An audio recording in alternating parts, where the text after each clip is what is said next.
Okay, we live? Okay, great. We got the participants coming in now. I'll just give it a couple of seconds.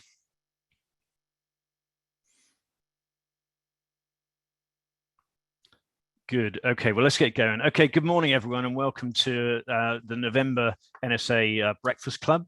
I'm sorry for the slight delay. We've been having some link problems this morning, but we are underway, and Minister Mark Spencer is with us now. So before I start, I'd just like to, again, thank Roy Thorns, sorry, let's get that right, Roy Thorns, our solicitors, for, again, their generous sponsorship of this webinar program. Very gratefully received, so thank you very much for that. And today we've got a really good session coming up. Today we're really pleased to welcome the Right Honourable Mark Spencer, MP for Sherwood in Nottinghamshire, and recently appointed as our new Minister of State for Food. Mark has got some really outstanding credentials which should serve him well for this new responsibility. He comes from a farming family and still farms, as well, having a farm shop selling produce direct to the public. He was a student at Shuttleworth Agricultural College and has been a past chair of the National Young Farmers Club and a trustee of the Royal Agricultural Society for England. He served on the EFRA Select Committee, a body that he'll be facing, I guess, as they scrutinise some of the work that he's going to be doing in the future. So, Minister, welcome to the NSA's Breakfast Club. You were appointed on the 7th of September, just 2 months ago, as Minister of State for Food. And I know the wider ministerial team and its responsibilities, I think, are still being ironed out at the moment. When you were appointed, this was under the new Liz Truss administration, but just last week, having been in post for some 6 weeks, you had a new Prime Minister installed in Rishi Sunak, and you also had a sudden change in direct boss when Ranil Jayawardena resigned as Secretary of State and was replaced by Therese Coffey. So you walked straight into a review of farming policy when the existing EU exit transition policies were far from complete. We're still right in the start of that transition process, I guess. Rightly so, I think that that review, given that the world has changed so much since 2016 and even since 2021, when we actually left the European Union. And now food production and food security have risen sharply up the priority list. But whilst you immediately recognise the growing importance of food production, and also economic growth, I guess, the contribution that economic growth can be achieved through agriculture. You also stepped out quite quickly to confirm the government's commitment to ELMS, the Environmental Land Management Scheme, as well. So, Mark Spencer, Minister for State for Food, what can you tell us? Maybe some of the secrets over the last 2 months, but probably unlikely that we're going to get much of that from you. But more importantly, what do you feel about your new role? What do you hope to bring to your new role? And how might we see farming and environmental policies change as a result of the current review that's being undertaken? Yeah, so I think, as you indicate, exciting times in politics. And I suppose a background in farming has been good preparation for that. You know, you sort of, as a farmer, you get out of bed in the morning, and not know quite what you're going to face, whether the sheep are still going to be in the right field. And politics has been a bit like that over the last 6 or 7 weeks, to say the least. But I think we're now into a much more settled period. I think that gives us great opportunity to focus on what matters, certainly to me and to my department here. And, you know, let's look at the positives. I think for the first time, certainly in my farming and political lifetime, food security is right at the top of the political agenda. I think politicians finally have come to appreciate and understand the challenges that we face in the food sector and in the farming sector, and realise how important we are. And I think that's a great opportunity for us. There's a whole lot of focus on the environment and on biodiversity, and as land managers, again, that gives us a huge opportunity to prove our worth. And I think one of the things we've been guilty of in the past is not blowing our own trumpet enough. You know, we've just not made people understand that the environment they hold so dear, that the landscapes that they adore, you know, those beautiful stone walls in North Yorkshire, they're not there by accident. They're there to keep sheep in. And you know, if you go to Exmoor and Dartmoor, those beautiful moors, the only reason they look like they do is because of the sheep that you know, that keep the bracken down and the grass on those moorlands. So I think we're in vogue. Let's seize that opportunity and make sure that we make the most of that. And we've got a great reputation to build on. We've got great export opportunities, which I'm quite excited about. So all could be good as long as we all pull in the same direction and we're focused on what we can achieve. If you look into our recent background, we've had a history of swinging from extremes almost. Back in the 70s and the 80s, the policies were all about food production, and there wasn't much consideration of the environment, and we've probably paid for that a little bit.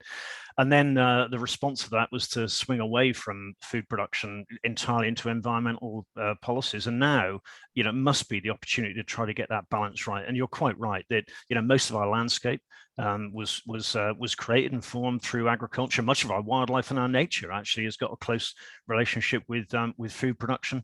And of course, food production is vitally important, and food security, as we've seen over recent months, food security and food production is vitally important to Britain. So, this is surely going to be about getting that balance right of efficient and productive food production and a good environment.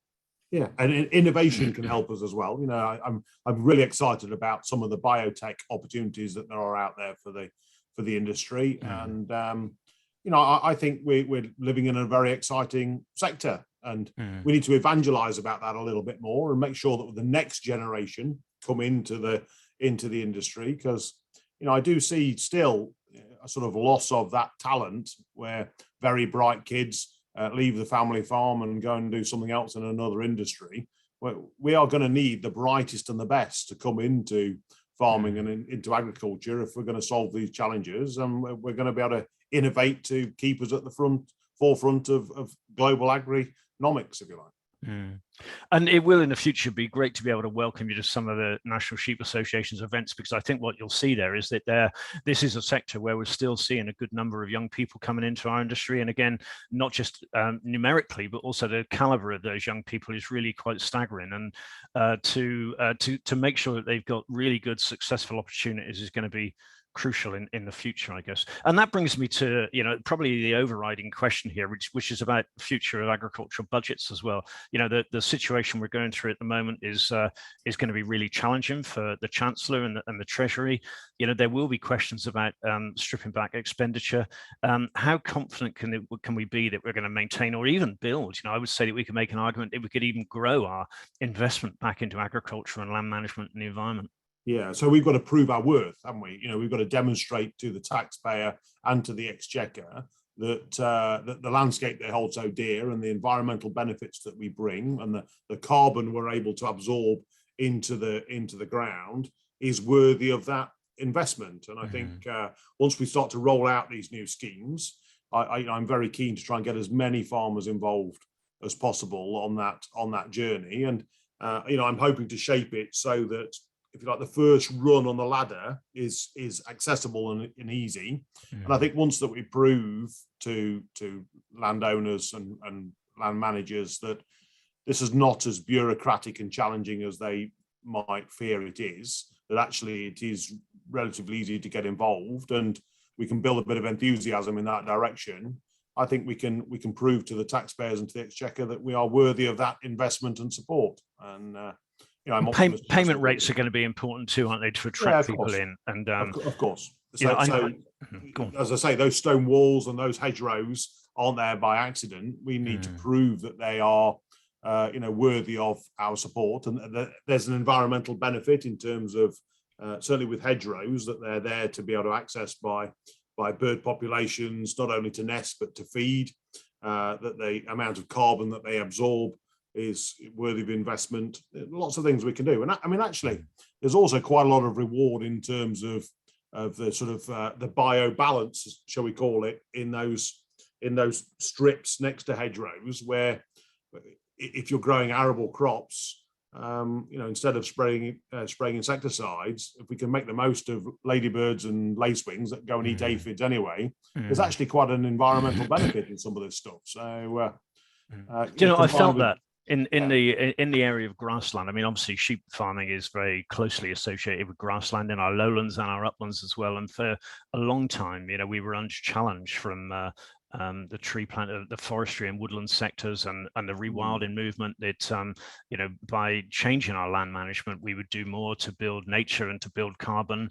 And there was a real absence of any evidence of the value of grassland. Everyone really looks around and appreciates grassland, but it's only ever been really measured on agricultural or productive metrics without really understanding the true value. And I think we're still suffering now from no real targets or appreciation of grassland, yet we've got targets for tree planting and habitat creation. Yeah, well, I mean, just take a spade tomorrow and go and dig up a permanent pasture and have a look at the root structure that's down there. You can almost physically see the amount of carbon that you've been able to take out of the atmosphere. But we need to measure that and make sure we can quantify it to demonstrate, to those that are going to measure this stuff, its true value. But we also need to make the arguments quite robustly that there's no point planting trees, in Devon and Cumbria and taking land out of sheep production if we're then just going to buy New Zealand lamb and fly it around the world with aviation fuel. That doesn't make any sense at all in a global sense for the environment. So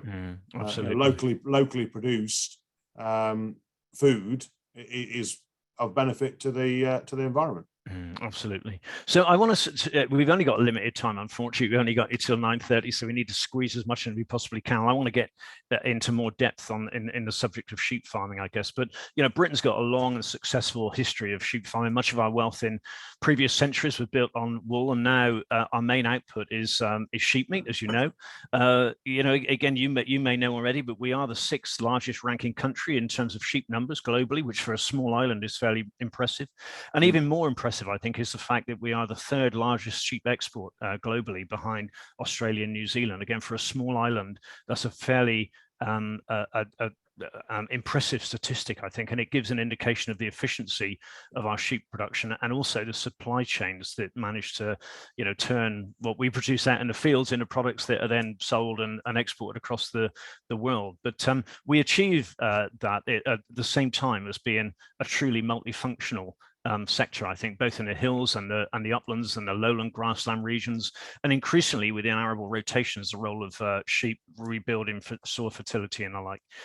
And providing habitats and food for nature. We've got a reputation, the sheep sector, for good welfare conditions, and we keep communities and rural economies going in the more remote regions of the country that support many other rural businesses, tourism and other service businesses.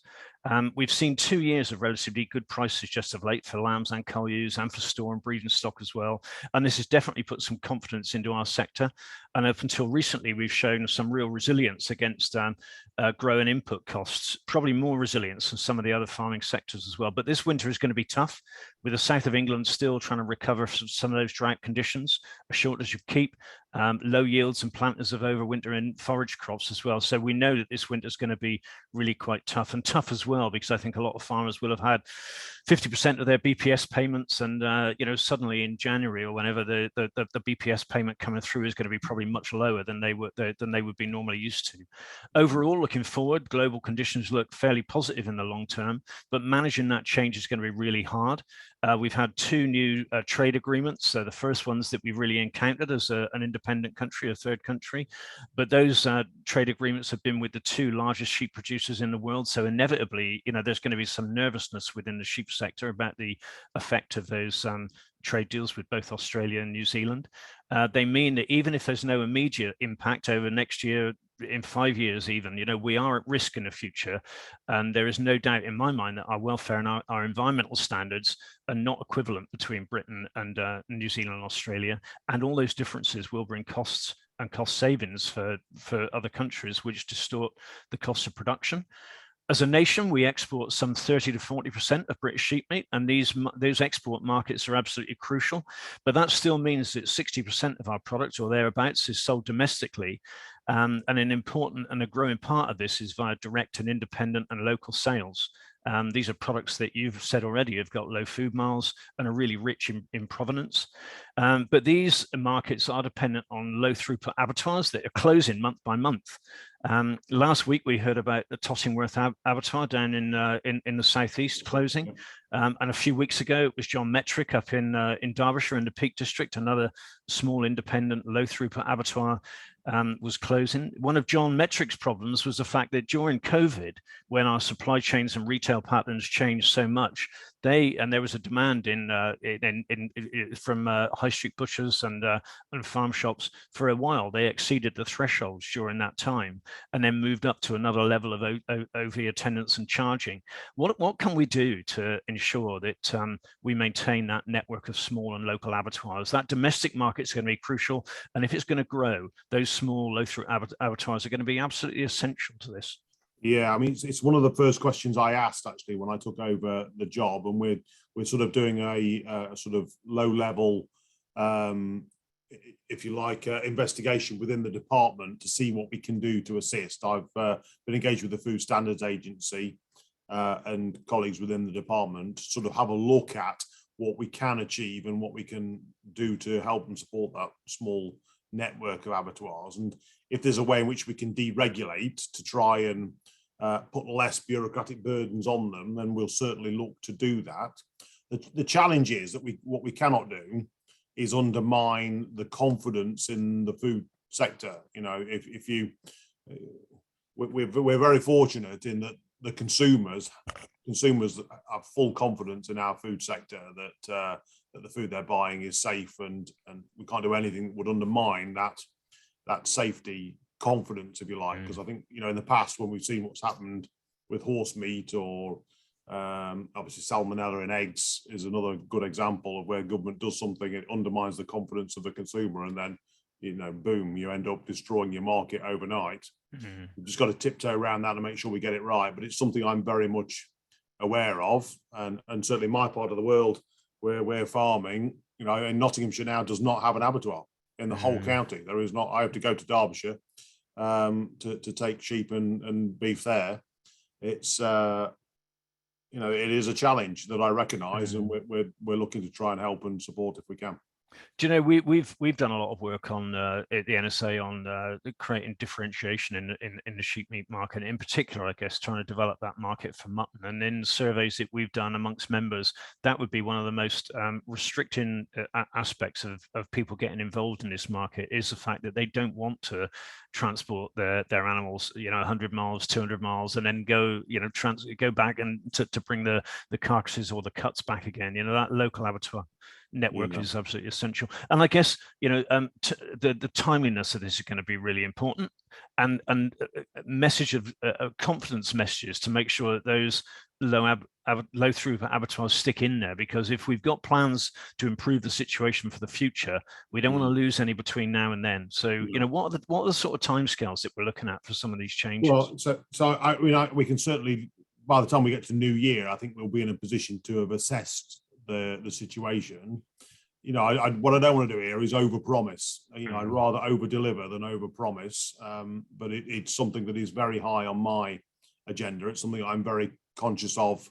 You know, as a beef and sheep farmer myself, that network of abattoirs is absolutely vital. And you know, I mean, look at, certainly over my farming lifetime, I look at how many we've lost around me.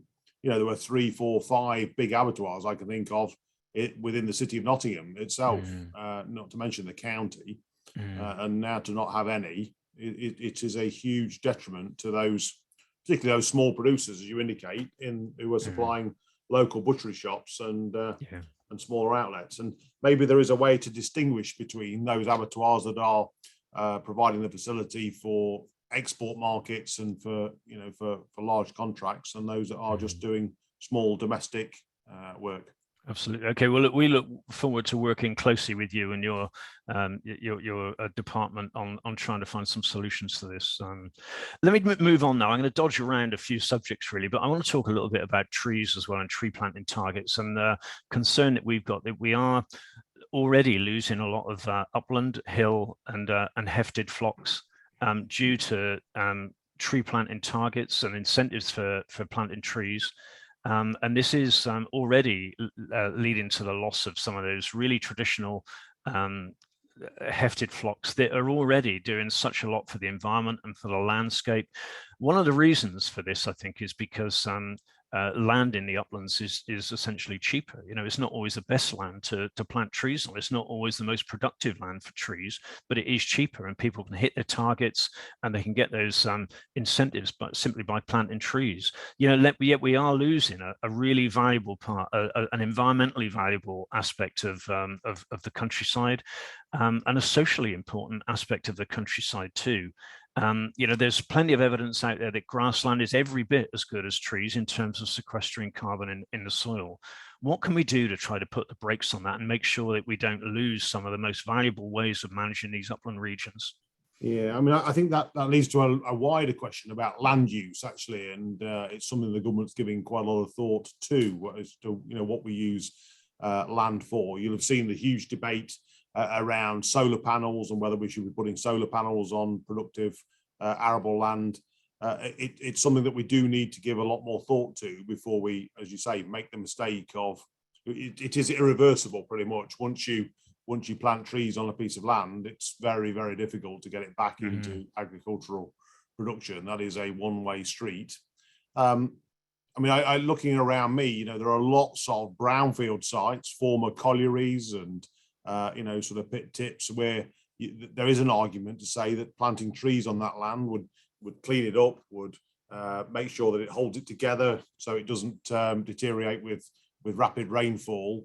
So there are lots of places we can be planting trees, but what I don't want to do is have this sort of unintended consequences and motivate large estates to throw off long-standing tenants to take land back in hand just to plant trees on it to you know, to get their carbon credits. I think that would be a disaster. And I think the other challenge we've got is I don't want industry coming in, buying huge blocks of land so that Shell, BP and British Airways become very large landowners in order to offset their carbon footprint. You know, I think we've got to make sure we get that land usage right. And it's something the government is giving a lot of thought to at this moment in time.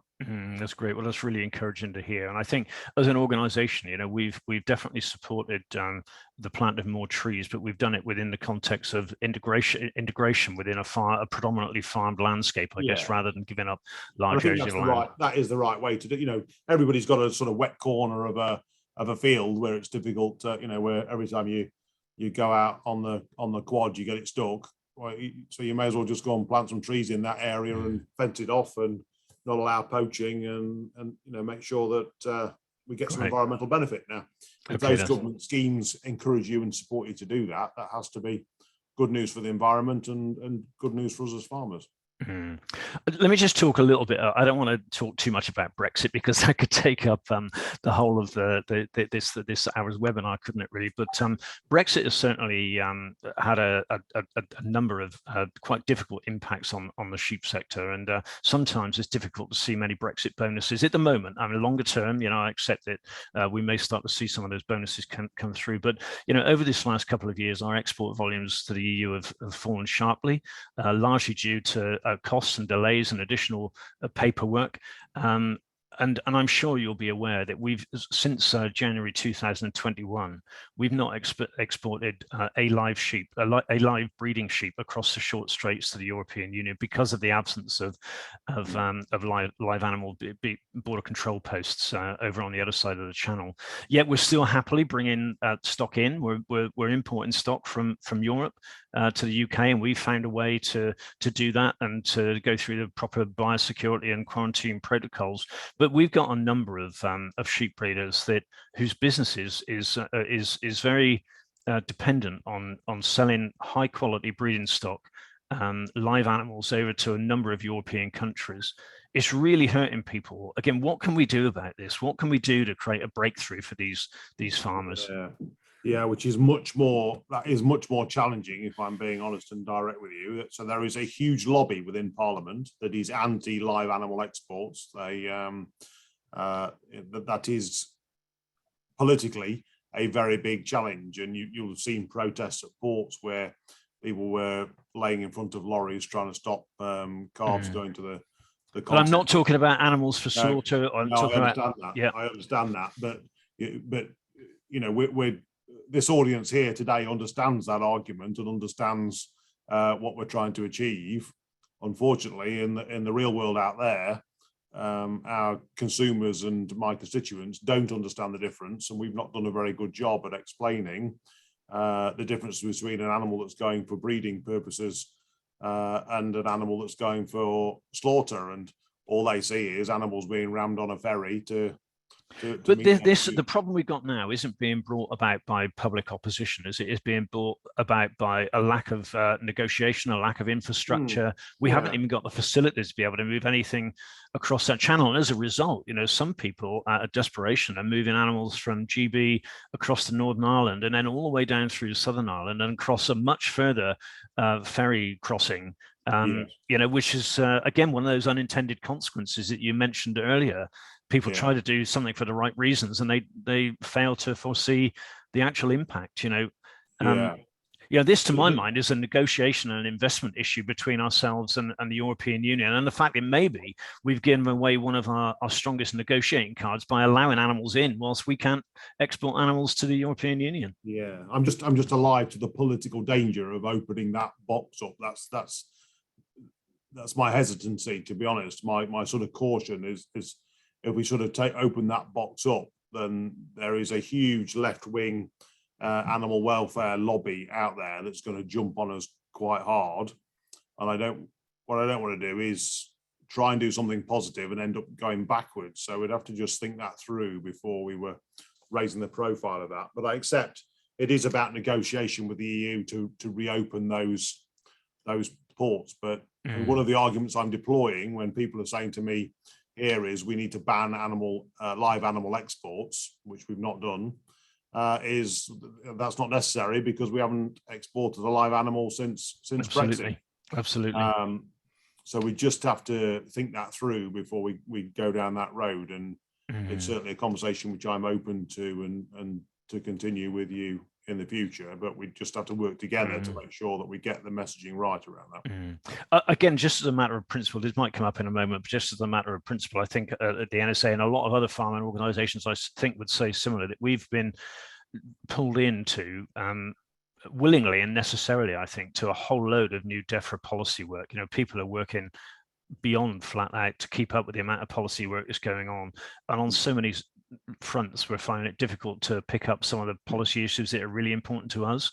A lot of time is being spent on working on policy issues that seem to be really important to Defra, but we're stepping over or leaving behind a lot of things that we feel are really crucial for the industry. And I think as a matter of principle, it's worth just recognizing that there needs to be a grown-up discussion about which are the priority policy areas that we need to be focusing on. But we'll come back to that in a moment. I just want to stay on Brexit just for a second or two, and the impact of leaving the EU and trade with the EU. And you will be aware of this because I know through the Livestock Chain Advisory Group, Chris Dodds, who's with us on the call today, and a number of other organisations, we've written to you about this challenge of the impending vet attestations to verify that a vet visit has taken place to be able to export meat over to the European Union to comply with the European Animal Health Regulation. And I think my understanding is that AFA's view, APHA's view, was that we weren't compliant with the regulation. If we were to be truly compliant, then we needed to move to a vet attestation rather than a farmer self-declaration. But we've got a really difficult deadline date looming up of the 13th of December, where we're still being told we have to comply with this rule. The sheep sector is very, very different to the other meat sectors in that we've only got somewhere in the region of 50% of sheep farmers that would be farm assured. So to fall back on farm assurance as being a backdrop to allow this to happen just doesn't suit the sheep sector. And I'd have to point out as well that all the diseases listed within this requirement aren't even present in Britain. Rinderpest and Rift Valley fever and sheep pox, these are all diseases that we're free from. So why there can't be a recognition of the fact that these diseases that they're concerned about don't even exist within the UK, I'm not sure. But there needs to be a solution, because we've got 6 weeks. We're 6 weeks away from the 13th of December.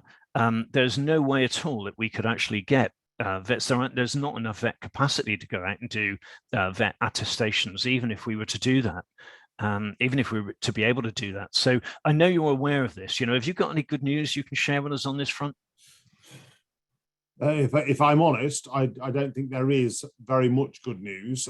Clearly, the EU have decided to impose that rule. It's something that we have been aware of for some time, that this sort of cliff edge is coming. But I think you're right in that the sheep sector is quite unique in the fact that it doesn't have as many people signed up to, red tractor and assurance schemes that are similar. It is going to be a huge challenge to overcome this particular challenge. And what I can't get answers to, for example, to the EU, do they want? Is it an inspection of a unit, or is it an inspection of the specific flock that is going to be exported? Because sheep move around quite a lot, and we need to be clear what it is we're inspecting here. Because if you're just inspecting the the unit, that's one inspection to verify that you are farming in an appropriate way, or is it of the specific sheep that are going to be exported? We need a bit of clarity on that. I think we are clear about that. The regulation requires the farm to have been visited, irrespective of whether the animals sold are on that farm at that time or not. So I think we are clear about that. What we need, I think, are two things. One is a more realistic timescale. So there needs to be a delay, because no one's going to be able to comply with this within 6 weeks' time. And we also need to be working to an online, an electronic, or an IT-based solution for this. Yeah. To think that farmers, I mean, if I, for instance, take a batch of 100 store lambs to my local livestock market to sell, I don't know. I haven't got a clue how many buyers are going to buy those lambs. I haven't got a clue how many certificates I need to take. When they're dispersed, the paperwork trail is just impossible. Yeah. So there needs to be an IT solution, and the investment has gone into the livestock information program as well. Surely there's a way of finding a solution through the LIP. Yeah. Well, certainly we are, fully engaged with the EU to try and find a solution. But at this moment in time, I've got no good news for you. But we've got 6 weeks to try and get there. Let's see what we can do, and we'll keep the conversation open with you guys to keep you in the loop and work with you. Okay, we might come back to this in a moment, because I will start in a moment picking up some questions that have come through from our participants. Before I do, I just want to mention two or three other things. Again, I mentioned earlier the fact that we've all been drawn into working on a plethora of policy subjects that Defra and government want to move forward on. The ELMS and the Sustainable Farming Incentive, and the Local Nature Recovery Pathway, again, the Animal Health and Welfare Pathway, capital grant schemes, and loads more, really. But there's a number of policy topics that we've not managed to progress at all, that we've been working on for many years. Two examples I'll raise. One is sheep aging and carcass splitting. We've been working on this subject for over 5 years now with the farming unions and the Livestock Auctioneers Association and Bumper and AIMS as well. A whole group of us have been working on this.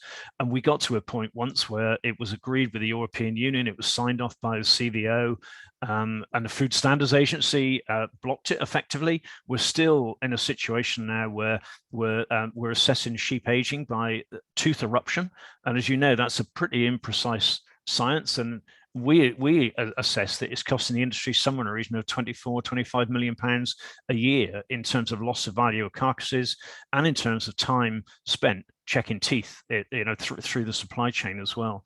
So there's something that's one issue that we feel we need to pick up urgently. And the second one is another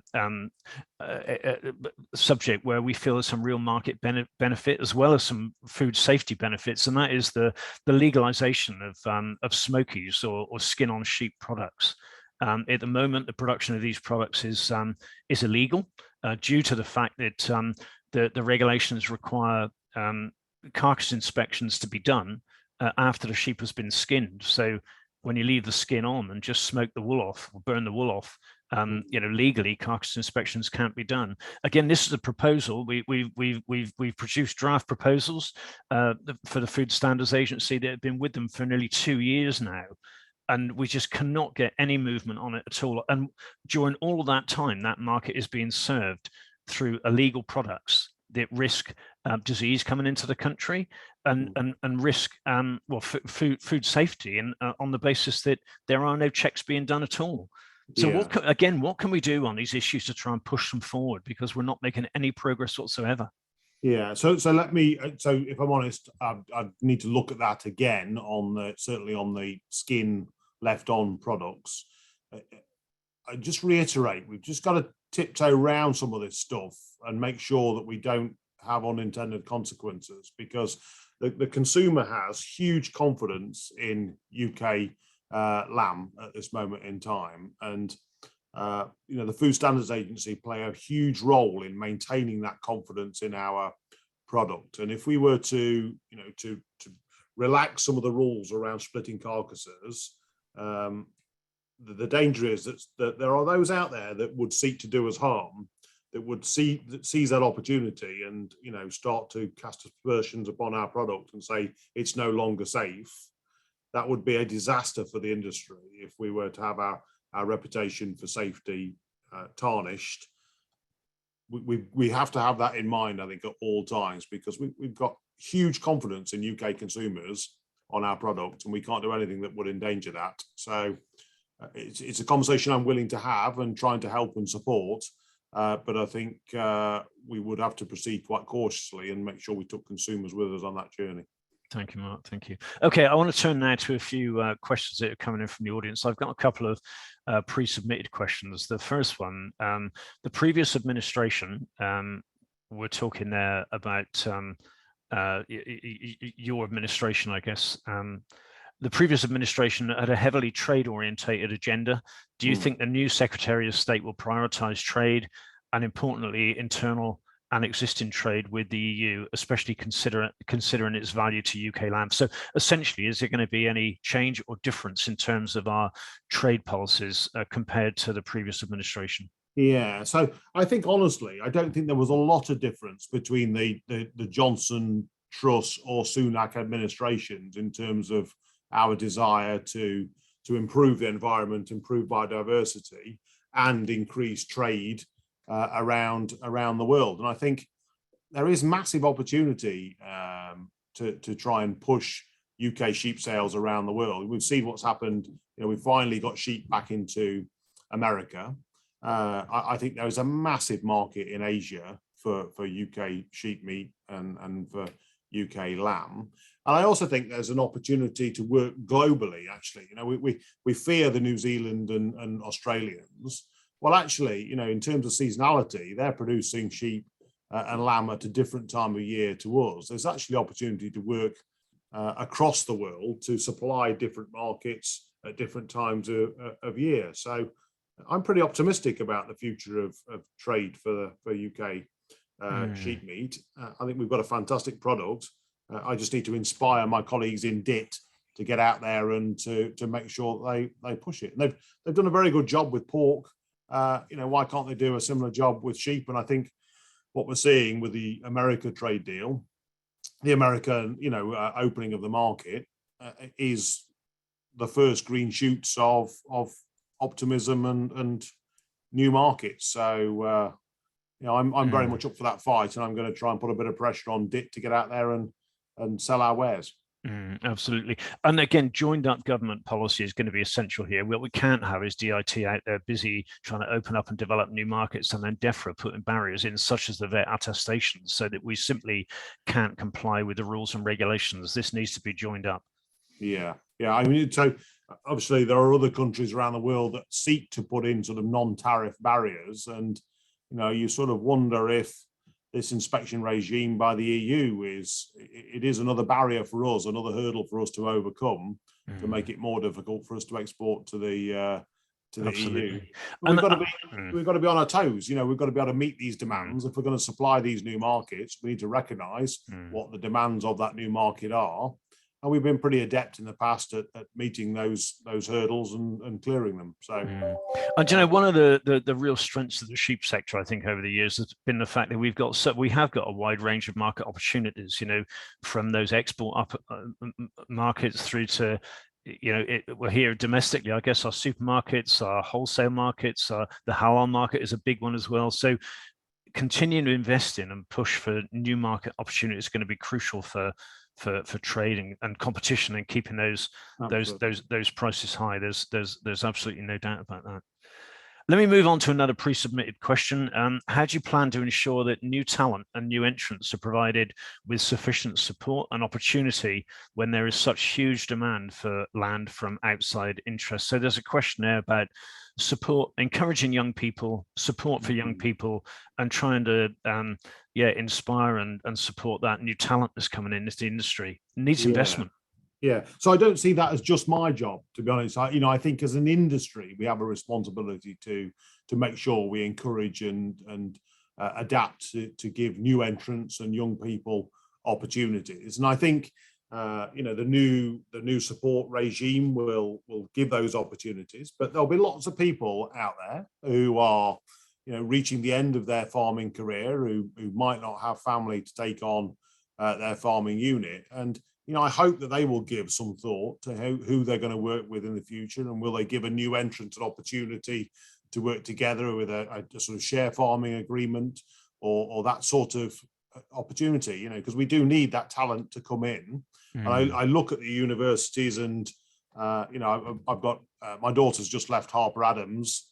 I see the talent that is there in that university. Of young people who are enthusiastic and desperate to get involved in our sector. Let's try and give them those opportunities. Let's try and encourage them and make sure that they bring that enthusiasm and new thought. And I suppose I never really thought of myself as a middle-aged farmer. You still think of yourself as a young farmer, don't you? But having seen my kids come into the business and some of the different ideas that they're coming forward with, it's very exciting to have young new blood coming into the sector, because they genuinely do have different ideas and aspirations, and we just need to have a bit of confidence and try and unleash them and not restrict them too much. I think we're not there yet, but it's quite welcome the way that eligibility for the future farming schemes, I guess, is opening up beyond BPS eligibility as well. So we've seen that with some of the capital grant schemes, and it's certainly on the cards in terms of the animal health and welfare pathway. And again, that opening up to, because young people, and new entrants that maybe aren't eligible, it's essential that they get the same level of support as existing. Yeah, I think the livestock sector has always been the way to gain entry into farming. Traditionally, I suppose my grandfather would have said that dairy farming was the way in, because you could buy 20 cows and get started. But I think certainly over my farming lifetime, it sort of migrated to outdoor poultry or outdoor pigs or small sheep flocks. I think the livestock sector is the way to get in. And that's what I've seen with new entrants, and we should continue to encourage that. And we're definitely seeing that in the sheep sector as well. We run a next generation program, and we see that so many youngsters are coming in as with small flocks, part-time flocks, integrating that with earning money elsewhere, and then they can build as and when the opportunities arise. And those opportunities on arable farms as well, where you've got arable farms that are considering reintroducing grass breaks. Again, to encourage that through the ELMS process would be really good, I think, to encourage that return to rotational. Certainly for some arable spring cropping, where they're putting these sort of mixes down with radishes in and stubble turnips and things like that, then there's a real opportunity actually for certainly for grazing of sheep throughout the winter on some of those lays, which brings environmental benefit as well. Absolutely. Okay, I'm going to come to now some of the Q&As that are being posted by some of our attendees this morning. The first one I want to read out is from Viv Lewis. Again, we've touched on this subject, but it'd be good to dig into it a little bit more deeply. Can you give us an indication of when we will get to hear the results of the rapid review of ELM, and how and when will it be announced? Yeah, so I think we're getting quite close actually to that. I'd rather over deliver than over promise, but I would be very disappointed if that is post-Christmas. We are, of course, because of, as you indicated, because of the little bit of churn, shall we say, had Ranil still been the Secretary of State, I'm sure we'd be much closer, but new Secretary of State's come in, just wants to cast her eye over it again and make sure we're in the right place. But I think we're quite close to be able to get on with that. And I am very conscious that farmers up and down the country want to be able to look at those schemes and assess where they want to go with their business. So I'm very much aware of it, and I'm getting a bit of stick at home as well from my own kids saying, we want to know what we're doing. I mean, it's been said many times, isn't it, that one of the only things that's certain about the transition is the rate of removal of BPS. People know at what pace the money's going. They don't know, where it's going to be replaced, I guess. So yeah, but I want to be able to, certainly for smaller family farms, I want to be able to show a pathway to continue to receive support as long as you do the right thing and you are moving in the direction that the government wants you to move. We're very keen for you to be able to access some of that funding if you're enthusiastic and want to go in that direction. I think I can think about what the answer to this question is going to be, but our aim would be to make sure that we maintain the range of family farms, that diversity of farm businesses across the country. We want future policy to encourage and incentivize new entrants to come in and to maintain a similar number of sheep producers as we've got at the moment. We do not want our sector to go down the road of keeping just as many sheep with half as many sheep farmers in the future. That would not work for us. I mean, and the environmental and social impacts of that would be catastrophic in my mind. But you would share that view, I guess. Yeah, of course. I mean, that doesn't mean to say there won't be some change in the industry, and people will leave the sector, and hopefully people will join the sector. But I think as we indicated a few moments ago, there are lots of opportunities to get involved, and with some of these new environmental schemes and the necessity to trim off some of those cover crops and working with the horticultural sector as well, there are quite a few opportunities, I think, for land production up and down the country in places where traditionally you would not have seen it. I'm certainly seeing now flocks pop up in Cambridgeshire, in Lincolnshire, Norfolk, Suffolk, where traditionally you wouldn't think of them as sheep areas, but they're starting to pop up and work with those in the arable sector. Okay, I'm going to move on to a point made by Chris Dodds. We've covered this probably in depth already, really, but just to reaffirm how crucial and important this is. Minister, our industry, especially the sheep sector, is totally reliant on the ability to export, and we are facing a real threat of that being stopped through Defra's interpretation of EU rules in relation to veterinary attestations. As an industry, we do not believe that every abattoir consignment needs a farm vet signed attestation. Currently, we're using farmer declarations, and essentially, why can't that continue until the industry is ready to move over to vet attestations? Well, I mean, our understanding is that the EU are pretty categorical on this, that they do require that inspection to have taken place, and we're certainly looking and trying to interpret that in the right way. It's a challenge I am aware of.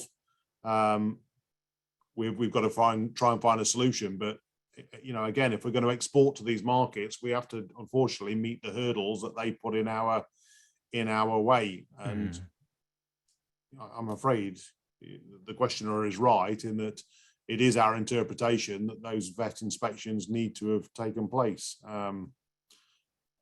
If we're going to meet that market, unfortunately, we have to try and meet the hurdles that they're putting in our way. Do.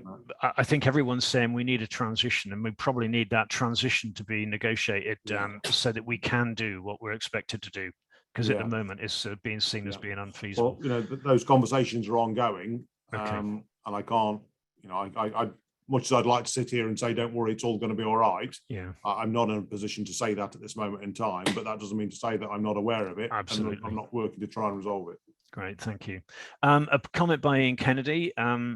In Germany, they now use mobile slaughter units. We're talking about small and low throughput, slaughtering facilities now in rural communities. The Scottish government looked at this idea, instead shelved it to plant more trees in farmland. I mean, there's two questions there really, but I know that there is some work going on the development of a mobile slaughter hall in the Cotswolds, but I guess you've got no news on that.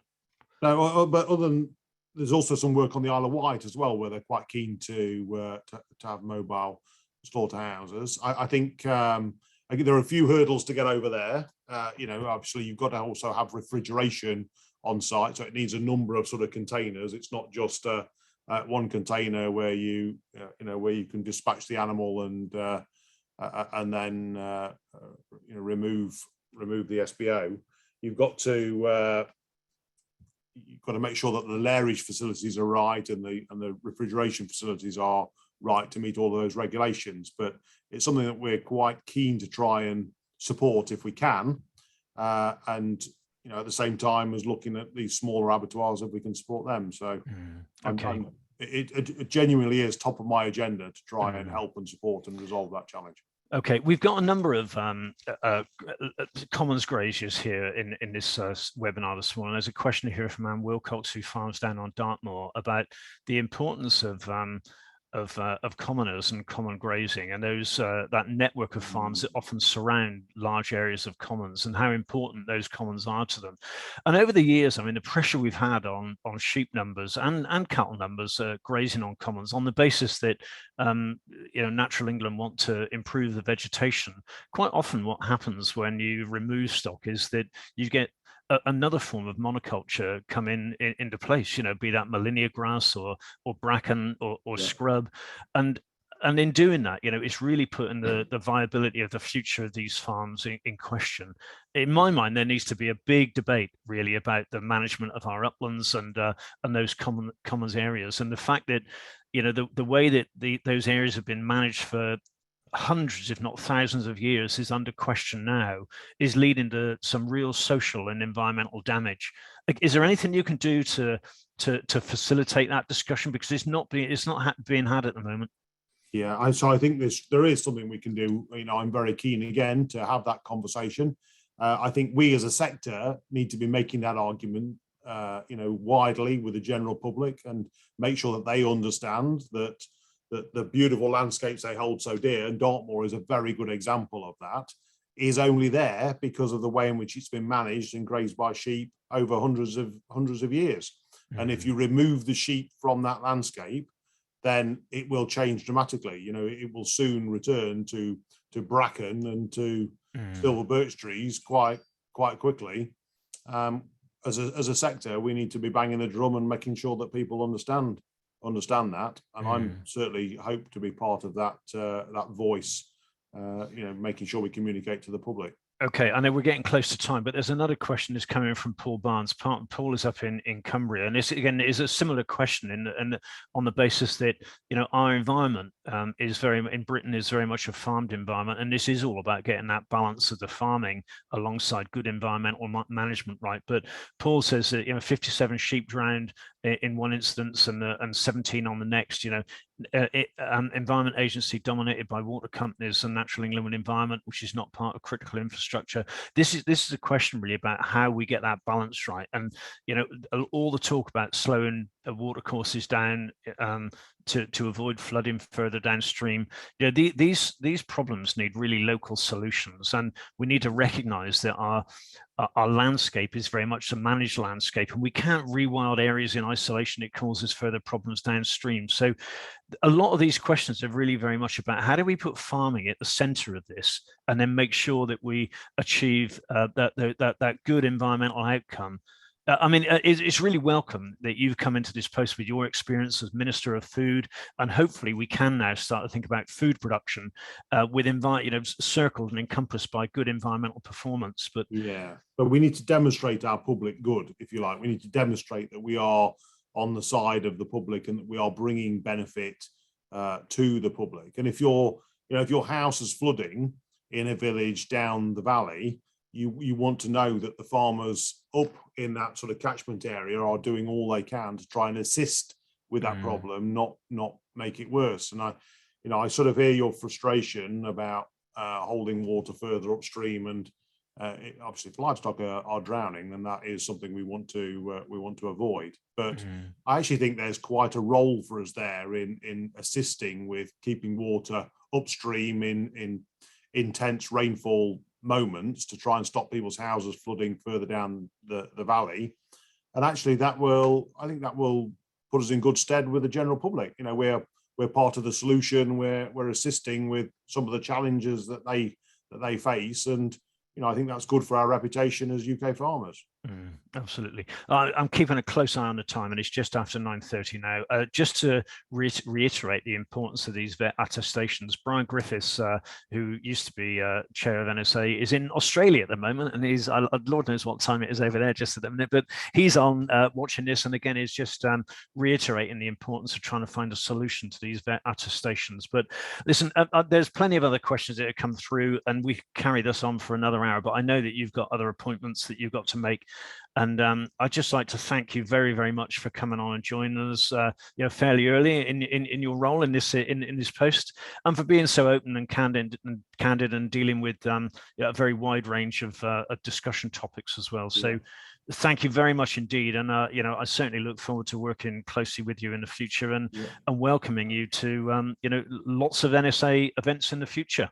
Yeah, well, you have my firm commitment to work with you. I'm very keen to engage. I am on your side, and together we'll march forward and improve the prospects of the UK sheep sector. Thank you very much indeed, and have a good rest of the day. Thank you. All right, all the best. Okay, bye bye now. Bye bye. And thanks everyone for watching as well.